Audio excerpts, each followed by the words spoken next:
ನಾಳೆ ನಮ್ಮ ಮನೆಗೆ ಅಪ್ಪ ಅಮ್ಮ ಬರ್ತಾರಂತೆ.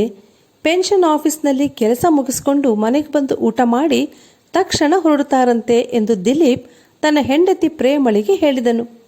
ಅದನ್ನು ಕೇಳಿದ ಪ್ರೇಮ, ನಾನು ಯಾವುದನ್ನು ಮಾಡಿದರೂ ಏನೋ ಒಂದು ತಪ್ಪನ್ನು ಹುಡುಕುವ ಅತ್ತೆಗೆ ಒಳ್ಳೆಯ ಅಡುಗೆಯನ್ನು ಮಾಡಿ ಅವರನ್ನು ತೃಪ್ತಿಪಡಿಸಬೇಕೆಂದು ತೀರ್ಮಾನಿಸಿ, ಏನ್ರಿ ಮಟನ್ ಸಾರು ಚಿಕನ್ ಫ್ರೈ ಮಾಡ್ಲಾ ಎಂದು ಕೇಳಿದಳು. ಅದಕ್ಕೆ ದಿಲೀಪ್, ಮಟನ್ ರೆಡ್ ಮೀಟ್ ವಯಸ್ಸಾದವರಿಗೆ ಜೀರ್ಣವಾಗಲ್ಲ, ಅಪ್ಪನಿಗೆ ಎಣ್ಣೆ ಪದಾರ್ಥಗಳು ಸೆಟ್ ಆಗಲ್ಲ, ಆದ್ದರಿಂದ ಸಾಂಬಾರು ಮಾಡಿ ತರಕಾರಿ ಪಲ್ಯ ಮಾಡು ಅಂದನು.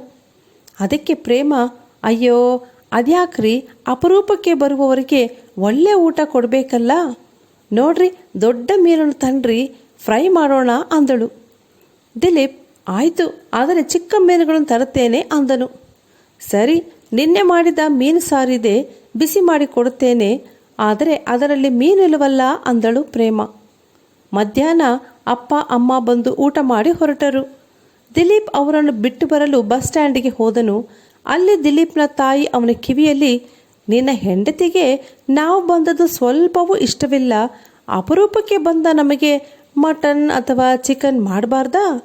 ಮೀನು ಸಾರನ್ನು ಬಡಿಸಿದಳು, ಅದರಲ್ಲಿ ಒಂದು ಮೀನಿರಲಿಲ್ಲ.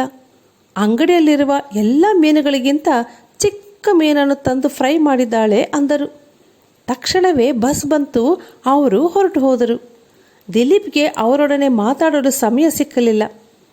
ನೋಡಿರಿ, ಏನೇ ಮಾಡಿದರೂ ತಪ್ಪು ಹುಡುಕುವವರು ಮೊಸರಿನಲ್ಲಿ ಕಲ್ಲು ಹುಡುಕುವವರ ಹಾಗೆ ಇದ್ದು ಯಾವಾಗಲೂ ಗುಣಗುಟ್ಟುತ್ತಾ ಸಮಾಧಾನವಿಲ್ಲದವರಾಗಿರುತ್ತಾರೆ. ಇಂಥವರಿಗೆ ಏನು ಉತ್ತರ ಕೊಡಬೇಕು ಎಂದು ನಾವು ಆಲೋಚಿಸುವುದಾದರೆ ಮೌನವೇ ಉತ್ತರವಾಗಿದೆ. ಮತ್ತೊಬ್ಬನ ಮೇಲೆ ತಪ್ಪು ಹೊರಿಸುವುದಕ್ಕೆ ಕಾರಣವಿದ್ದರೂ ತಪ್ಪು ಹೊರಿಸದೆ ಒಬ್ಬರಿಗೊಬ್ಬರು ಸೈರಿಸಿಕೊಂಡು ಕ್ಷಮಿಸಿರಿ ಎಂದು ಬೈಬಲ್ ಹೇಳುತ್ತದೆ.